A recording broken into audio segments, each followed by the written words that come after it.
Hello. Hey, today we are going to work on lesson 9-8 in your Pearson textbook on page 234, and you can follow along, and here it is right here. And we are going to be focusing on writing to explain.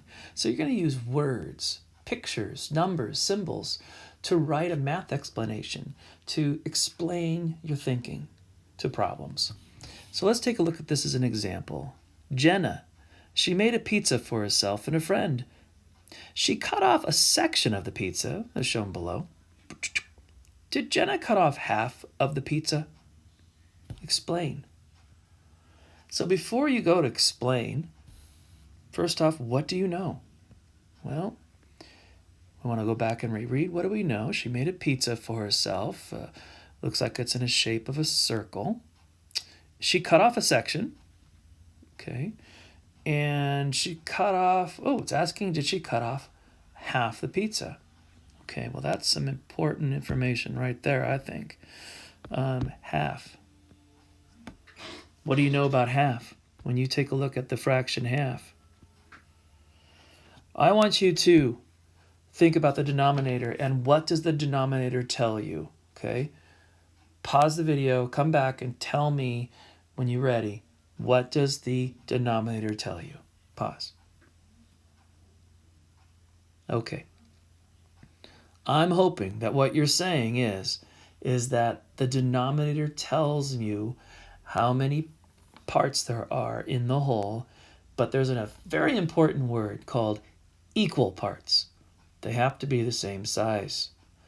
So here the denominator is 2. That means there's 2 parts, but they have to be 2 equal parts. Are these 2 equal parts? Doesn't look like that to me. So one way we could do is we could show this in pictures and words by just basically, we're using the picture here.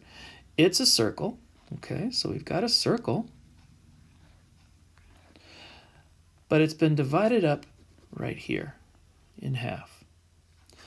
So what we could say is that this piece and this piece are not equal.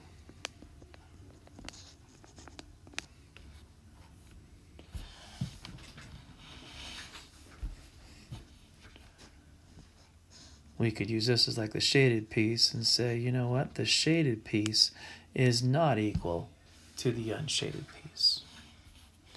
Now let's move on to the guided practice section. So follow along on page 234. We'll look at number 1. Now let's look at number 1, the first question for the guided practice. Now you can follow along in your book, or you can look right here. It says, a board is cut into 10 equal pieces. How many pieces together represent 3/5 of the board? Explain how you arrived at your answer. Ooh. All right, what do we know? The board is cut into 10. Okay, so it's been cut into 10 equal pieces. And we're trying to find out how many pieces there are together that represent 3/5 of the board. 3/5. 3/5. Now let's take a look at our fraction, because there's our clue. Remember the denominator that we've been just drilling it in your heads, that the denominator represents the total amount of equal parts, equal people, things like that. But wait a minute, this is 5, not 10. Shouldn't it be 10? So now you have to be thinking, wait a minute, okay. Going back to several lessons ago, there is an exception here, is it doesn't always mean the equal amount of pieces. It could mean equal groups.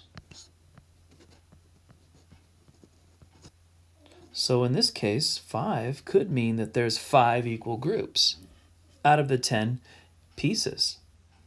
So in that case, we're taking 10 pieces and we're dividing them up into 5 equal groups So how many pieces would be in each group? 10 divided by 5 will give us the amount of pieces in one group. If we take 10 pieces and we try to make 5 groups, we are going to end up with 2 in each group. Some of you there are thinking your multiplication, backwards multiplication. This number times this number will equal this number. So if that's the case, if we're looking at 5 equal groups, 2 of the boards are in each one of the groups. So I'm going to go back over here and say, okay, these are in tenths. We're going to go into fifths now. But in order to make fifths, I need to have 2 boards for every group. So there's my one group. Here is my second group. Here is my third group. Here is my fourth group. And here is my 5th group. Each one of these represents a fifth. 1/5, 1/5, 1/5, 1/5, and 1/5. Oops. And I have 2 boards in each. Now, can I answer how many boards there are in 3/5? Because the numerator tells us how many groups are being represented. So there's 3 groups out of the 5. So we've got 1 group, 2 groups, 3 groups. So I have 2 boards here, 2 boards here, and 2 boards here equals a total of how many boards? 2 plus 2 plus 2 is 6 boards. Oops, I ran it on the right. Boards. There you go. So, how many pieces together represent 3/5 of the boards? 6 pieces. For number 2, I bet you if you read this, you've just breathed a sigh of relief saying, this is going to be so much easier than number 1. Number 2 is saying, draw a circle, shade in 1/2 of the circle. 1 out of 2. Go ahead and do it. And I'll do mine.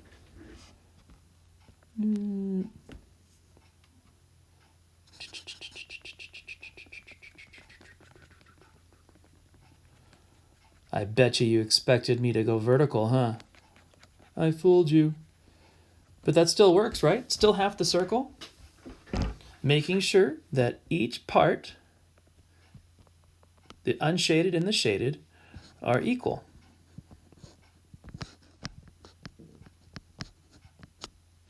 All right, let's move on to number 3.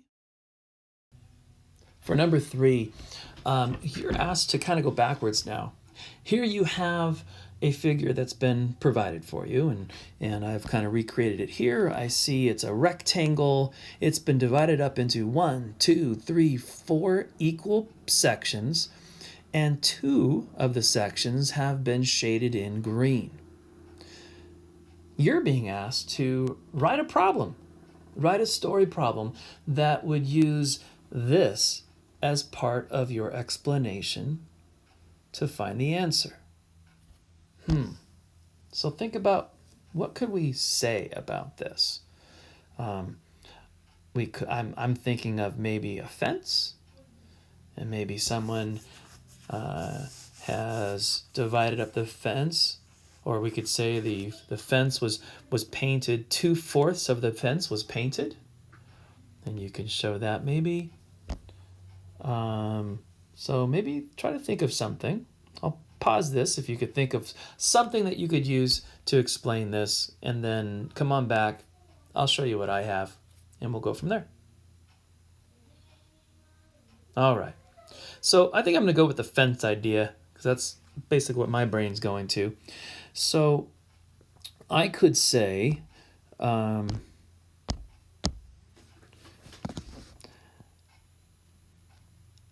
John painted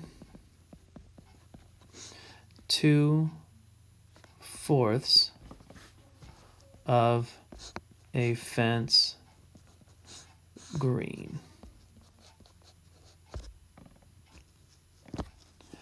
How many sections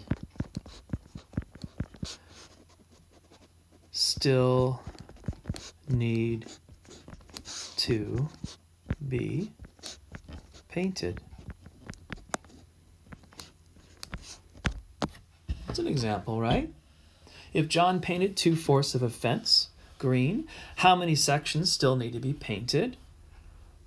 Well, if this wasn't already drawn for you, you could then say, okay, I'm going to paint a fence. I'm going to draw a rectangle, and I'm looking at the fraction, and it says 2/4. So I'm going to go ahead and go with that the 4 means how many equal sections there are. So I will divide this up into 4 equal sections. And I'm going to paint 2. The numerator tells me how many sections are being described. So 2 out of the 4, paint them green. Doesn't matter which ones I painted, right? And that will help provide a visual of this answer. How many sections still need to be painted? So we could say this one and this one, 2 sections.